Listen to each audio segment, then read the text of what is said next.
भगवान ज्ञानदेव गंगा माता मंदिर के प्रांगण में आवाज नहीं है क्यों?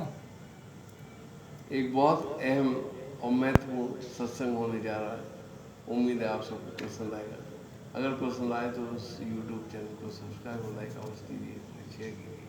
आज का टॉपिक होगा मन और शरीर को स्वस्थ रखने के लिए हमें किस किस प्रकार के आहार की ज़रूरत है, और इस पर विचार व्यक्त करेंगे हमारे पूजनीय स्पिरिचुअल मोटिवेशनल स्पीकर और विद्वान श्री आर के सिन्हा जी, जो कोल इंडिया लिमिटेड के जनरल मैनेजर भी थे और अब अपना जीवन उन्होंने समाज सेवा के लिए समर्पित कर दिया है और अपने समस्त ज्ञान को आप तक पहुँचाने के लिए इस YouTube माध्यम से आपके सामने अपने विचार व्यक्त करने जा रहे हैं। धन्यवाद। नमस्कार। आज के सभी उपस्थित महानुभावों ने प्रस्ताव रखा एक अहम चीज पर व्याख्या करने की। मैं खुशनसीब हूं कि आप लोगों के बीच में कुछ अपने विचारों को रख पाता हूं, और ये मेरा अहोभाग्य है कि मंदिर के प्रांगण से यह संदेश मैं देता रहता हूं। आप इस चैनल को लाइक करें, सब्सक्राइब करें, ताकि आने वाले दिनों में और भी सुंदर ढंग से आगे आने वाली विषयों पर चर्चा की जा सके। मैं आर के सिन्हा आपके सामने वर्मा साहब के आदेशानुसार उनके टॉपिक पर मैं कुछ बोलना चाहता हूँ, बोल रहा हूँ। प्रस्तुत है मन और तन दो को सुरक्षित और स्वस्थ रखने के लिए क्या किया जाए। अगर सही ढंग से देखा जाए तो हमारे शरीर में प्रकृति ने केवल दो ही काम तो मेरे ऊपर छोड़ा है, बाकी तो समस्त कार्य प्रकृति ने स्वचालित ढंग से मेरे अंदर डाल दिया है। कोई ऐसा चीज नहीं है इस शरीर में जिसके लिए हमें किंचित मात्र भी चिंता करने की जरूरत है। श्वास लेना, श्वास छोड़ना, किडनी का फंक्शन, हार्ट का फंक्शन, लीवर का फंक्शन, या जितने भी कार्य हैं सब स्वचालित रूप से ऑटोमेटिक ढंग से चले जा रहे हैं। थोड़ी सी भी उसके लिए किसी को प्रयास करने की आवश्यकता नहीं है। सिर्फ दो काम छोड़ दिया प्रकृति जो इस मनुष्य के ऊपर डाल दिया, या कह सकते हैं कि जितने भी प्राणी हैं इन्हीं दो चीजों को डाल दिया गया। खास करके मनुष्य की चर्चा इसलिए की जाती है कि मनुष्य अन्य जानवर से थोड़ी सी प्रकृति में अलग रूप से पैदा हुआ है। दो चीज मनुष्य में विशेषता है अन्य जानवरों से, वह है कि मनुष्य में कल्पना शक्ति है जो अन्य किसी जानवर में, पृथ्वी के किसी भी अन्य जानवर में कल्पना शक्ति नहीं है। मनुष्य अपना भूत को सामने रख करके वर्तमान में भविष्य का निर्माण करता है। पीछे से अनुभव लेकर के, भूत को सामने रखने का अर्थ है पीछे से अनुभव लेकर के आज वो क्रियाशील होता है और उसके ऊपर बिल्डिंग खड़ा करता है भविष्य का। तो ये सारी चीज कल्पना की ही चीजें हैं, और ये कल्पना सिर्फ मनुष्य की है। लेकिन यह कल्पना शक्ति देने के बाद शायद प्रकृति भी आज अफसोस कर रही होगी, क्योंकि यही कल्पना शक्ति, अभी जो हम लोग थोड़ी देर पहले चर्चा कर रहे थे आपस में, यही कल्पना शक्ति आपस में कंपटीशन बना दिया कौन ज्यादा आगे निकलेगा, और भूख बढ़ाते गई और लोग संतुष्टि का नाम ही भूल चुके। ये प्रकृति प्रदत्त गुण जो है कहीं न कहीं दोष में भी अब दिखने लगा। हर कोई एक दूसरे से आगे बढ़ जाना चाहता है। कहीं संतुष्टि नाम की चीज नहीं। आज जो हमारी इच्छा हो रही है, कल प्राप्त होते ही वो गौण हो जा रहा है और एक नई इच्छा फिर से प्रबल हो जा रहा है, फिर उसमें चला जा रहा है। ये कल्पना का उड़ान हो रहा है। खैर, आगे न जाते हुए, विषयांतर न हो, विषय से भटकते हुए फिर से विषय पर आए, क्योंकि वर्मा साहब को भी उनके अनुसार उनका भोजन दिया जाए तो आया जाए, क्योंकि ये बहुत लंबा चौड़ा विशाल चैप्टर है। इसे मैं वापस आता हूं। दो चीज भरना है। मनुष्य जो है, जो दिख रहा है स्थूल शरीर, यह है इस पृथ्वी से उपजाई हुई अन्न। तो स्थूल शरीर जो देख रहे हैं वो अन्न का ढेरी है। और जो दिमाग है, जो मस्तिष्क है, माइंड है, इसमें डिफरेंट लोगों का, भिन्न भिन्न प्रकार के लोगों का सिग्नेचर है, इम्प्रेशन है उनका। उसमें सर्वप्रथम आती है माता, जो गर्भावस्था से लेकर के शैशवावस्था तक उन्हीं की गोद में बीतता है मनुष्य का। और माता की जो शिक्षा है वो देती हैं, और पहला राइटर हमारे दिमाग की हमारी माता होती है, जो हमारे सब कॉन्शियस माइंड में इकट्ठा हो जाता है, और वो इकट्ठा होकर के बाद में वही हमारी आदत हो जाती है। दूसरे होते हैं, उसमें पिता होते हैं, गुरु। जब बच्चा थोड़ा बड़ा होता है तो पिता गुरु होते हैं, फिर उसके भाई बहन और अन्य रिश्तेदार आते हैं। उससे ऊपर जाता है तो समाज आता है, समाज के बाद फिर उसका पढ़ाई लिखाई, पाठशाला और कॉलेज आती है। उसके बाद बृहद रूप होते हुए देश आ जाता है। इस तरह से उसका बढ़ना शुरू होता है। लेकिन बचपन के बाद जब कुछ नियम कानून जान जाता है तो उसका कॉन्शियस माइंड, जो लीगल एक्टिविटीज पर काम करता है, जो लीगल चीज़ों पर ही काम करता है, एक्टिव होता है, कॉन्शियस माइंड जागृत हो जाता है। और ये सब कॉन्शियस माइंड, ये प्री प्रोग्राम एक चिप्स है जो बच्चा का जन्म के साथ ही उसके अंदर डाला हुआ है। ये समस्त चीज़, जो कुछ भी ऑटोमेशन है मेरे सिस्टम में, शरीर में, वो समस्त चीज़ सब कॉन्शियस माइंड ही चलाता है। लेकिन कॉन्शियस माइंड बाद में आकर के इन दोनों के बीच में संवादहीनता हो जाती है। तो जो कुछ भी हम पढ़ते हैं, जो कुछ भी पढ़ाया जाता है, जो ज्ञान दिया जाता है, ये सिर्फ कॉन्शियस माइंड को ही दिया जाता है। और कॉन्शियस माइंड टोटल माइंड का 10% ही है। 90% सब कॉन्शियस कह लीजिए या अनकॉन्शियस माइंड है। ये बहुत ही दृढ़ और मजबूत होता है, और ये मेरी आदत को दिखाता है। ये पॉजिटिव निगेटिव कुछ नहीं जानता है, ये सिर्फ और सिर्फ जो इसने सीखा है, जो इस पर लिखा गया है, बस उतना ही जानता है। और उसी के अनुसार जैसे ही उसको मौका मिलता है, कॉन्शियस माइंड को दबा करके अपनी एक्टिविटीज। दूसरा चीज, जितनी भी गलत चीज़ें हैं, जो सामाजिक बहिष्कृत चीज़ें हैं, वो चीज़ें सीखने के लिए कहीं जाना नहीं पड़ता।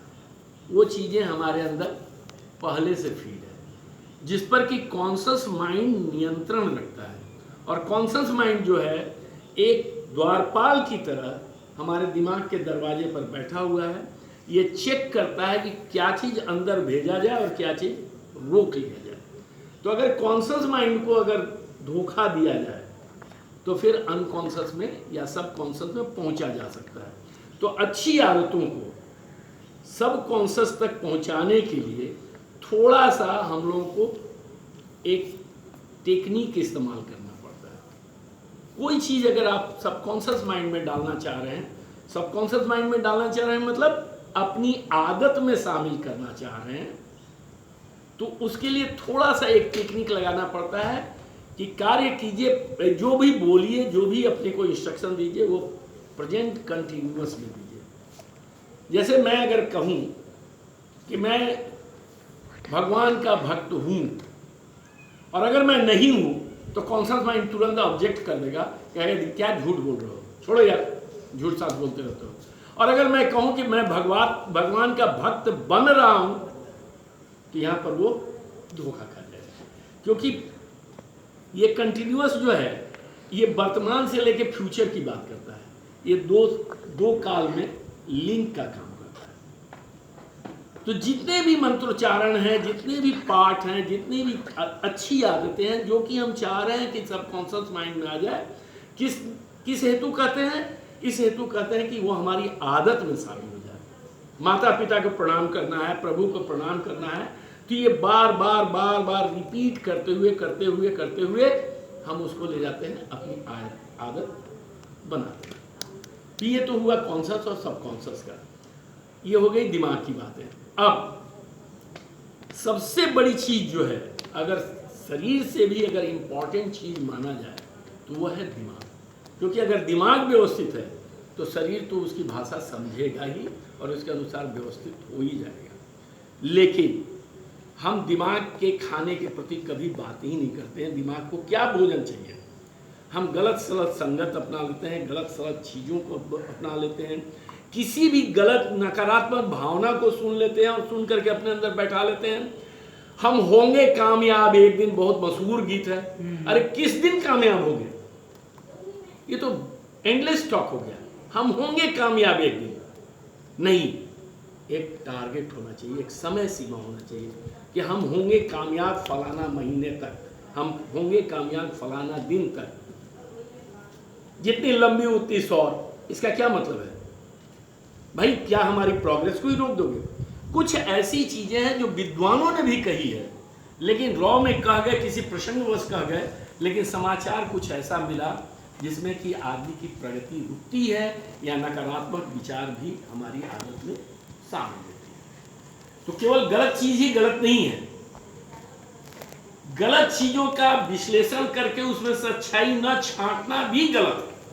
इसलिए जो कुछ भी आपके कान में मिलता है, जो भी आपके आंखों से देखा जाता है, स्पर्श से देखा जाता है या घ्राण से सुनते हैं, उनका विश्लेषण करके तब उसकी गंदगी को निकालते हुए अच्छाई को अपने अंदर धारण करें तो आपकी आदत अच्छी होगी।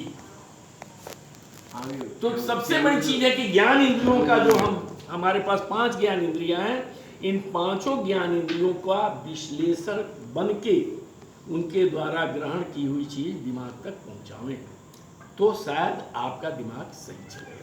अब आ जाए हम शरीर पर। तो शरीर अन्न की ढेरी है, जैसा होगा अन्न वैसा होगा मन, और शरीर एक ढेरी ही है। अब इस ढेरी से जो कुछ भी हम खाते हैं वो सीधा डायरेक्ट कनेक्शन है दिमाग से भी। अगर गलत भोजन करते हैं तो हमारा मन भी जो होगा, हमारा मस्तिष्क भी होगा, वो भी गड़बड़ होगा। तो हमको इस पर ज़्यादा ध्यान देना है, ज़्यादा ध्यान देना है। अब इसमें क्या क्या चीज़ ध्यान देना है? तो भोजन जो है, अगर आप कोई भी एसिडिक भोजन खा रहे हैं तो आंत के अंदर एक पतली झिल्ली होती है, वो झिल्ली कहीं ना कहीं अफेक्टेड होती है, और वो झिल्ली अफेक्टेड होती है तो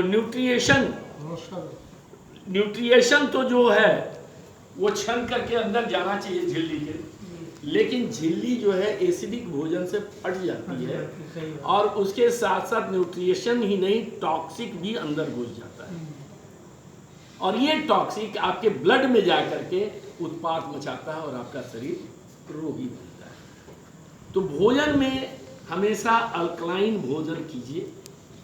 और सबसे बढ़िया जो आज की दूषित वातावरण में भोजन का जो है, जिसको कि आज फॉलो करना चाहिए, वो है आप सुबह की बेला में 12 बजे तक आपका जितना वजन है उसका 10 टाइम्स इन ग्राम, जितना वजन है उसका 10 टाइम्स इन ग्राम उतना फल ले लीजिए सीधे, और उनको काट करके आप धो-धा करके काट के खाएं, सिर्फ और सिर्फ फल खाएं, क्योंकि फल जो है बेसिक रूप में अल्कलाइन नेचर का होता है और इजीली डाइजेस्टेबल होता है और न्यूट्रिएंट्स भी होता है।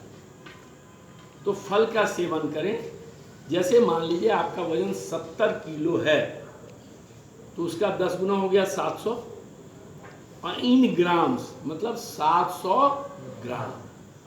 700 से कम ना हो, 700 से ज़्यादा भारी होता है। दूसरा, 12 बजे तक इसको कंज्यूम करने के बाद दोपहर के लंच के पीरियड में आपकी वजन का 5 टाइम्स इन ग्राम सलाद जो कच्चा आप खा सकते हो, फल सब्जी जो भी हो जो कच्चा खा सकते हैं वो हुआ सलाद। इस सलाद का एक प्लेट बनावें और उसके साथ एक लंच का प्लेट रहेगा।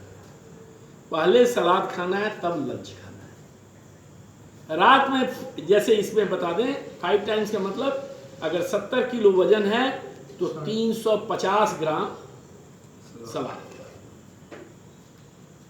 5 गुना कितना होगा? 7 बचे 35, तो 350 ग्राम सलाद होगा।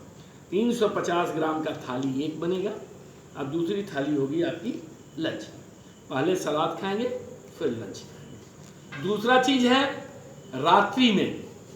रात्रि में भी आपको 350 ग्राम, अगर आप 70 किलो के हैं तो 60 के होंगे तो 300 ग्राम रात्रि में भी, हाँ रात्रि में भी आपको उतना ही सलाद लेना है और फिर रात्रि का डिनर लेना है। दोनों प्लेट एक साथ रहेगा।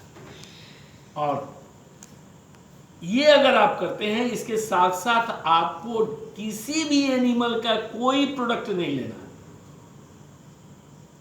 एनिमल प्रोडक्ट एकदम बंद। इवन दूध, दही, घी, मक्खन सब बंद। ये सारी चीजें आपको उम्र होने पर एसिडिक ही प्रभाव डालती हैं शरीर पर। दूध जो है माँ का हो या बच्चे का हो, ये बच्चों के लिए है, दूध बड़ों के लिए नहीं है। ये एक मिथ है। लोग बुढ़ापा तक दूध पीते जाते हैं और घर परिवार वाले एकदम जबरदस्ती पिलाए रहते हैं, लेकिन ये भी एक एसिडिक प्रभाव ही देता है शरीर में। इसके इनमें हम नहीं जाते हैं डिटेल में। यहाँ केवल इतना ही मैं कहता हूँ, एनिमल फूड निहायत रूप से वर्जित है। एनिमल फूड बंद। ये 3 काम। अब इसके साथ साथ एक बहुत अहम काम, भोजन पचाने के लिए आग की या गर्मी की बहुत आवश्यकता है। इसको हमारे महापुरुषों ने ही कहा भी है कि जठराग्नि। भोजन जब भी हम करते हैं तो हमारे शरीर में अंदर जाने के बाद हमारे शरीर की जितनी भी ऊर्जा है वो आपको लीवर की तरफ दौड़ पड़ती है और पूरी ऊर्जा उसको दे करके खाना का डाइजेशन होता है। और डाइजेशन के लिए जो एसिड चाहिए वो गॉल ब्लैडर से आता है। गॉल ब्लैडर उसमें इंजेक्ट करता है एसिड, और वो एसिड ताप की उपस्थिति में रिएक्ट करके उसको लुगदी बनाता है और वहाँ से निकल करके फिर इंटेस्टाइन में उसमें से न्यूट्रिएंट्स निकलता है और जो वेस्ट होता है वो बाहर निकल जाता है। तो जठराग्नि जहाँ पर है, ये सूर्य के प्रेजेंस में बहुत ही उम्दा ढंग से काम करता है। प्रकृति के समस्त जानवर सूर्य उदय से लेकर के सूर्यास्त तक ही खाते हैं।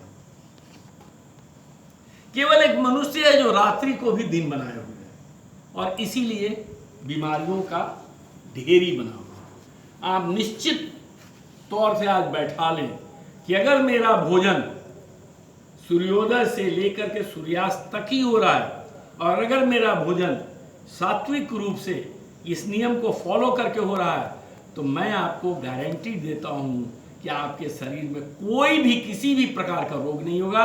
चाहे वो डायबिटीज हो, चाहे वो बीपी हो या स्किन डिजीज हो या कोई अन्य रोग, इवन कैंसर तक का भी रिमूवल हो सकता है अगर इसको किया जाए तो। और जो लीवर से जितना नजदीक है वहां तक का बीमारी जल्दी ठीक होगा। जो लीवर से जितना दूर है उसमें टाइम लगेगा, लेकिन साल बीतते बीतते आप प्रत्येक रोग से बाहर हो जाएंगे। डायबिटीज के मरीज थोड़ा सा ध्यान रखेंगे कि इंसुलिन अचानक ना बंद करें। अगर इंसुलिन ले रहे हैं तो आप फल खाइए, बेडर बेखौफ खाइए। बीच बीच में अपने मन को संतुलन देने के लिए, अपने मन के संतोष के लिए इंसुलिन का चेक करते रहिए कि क्या हालत है। लेकिन सावधान, क्योंकि मन में अगर कोई आपको गलत चीज बैठ गया तो दुनिया की कोई ताकत नहीं है कि उसको रोक ले।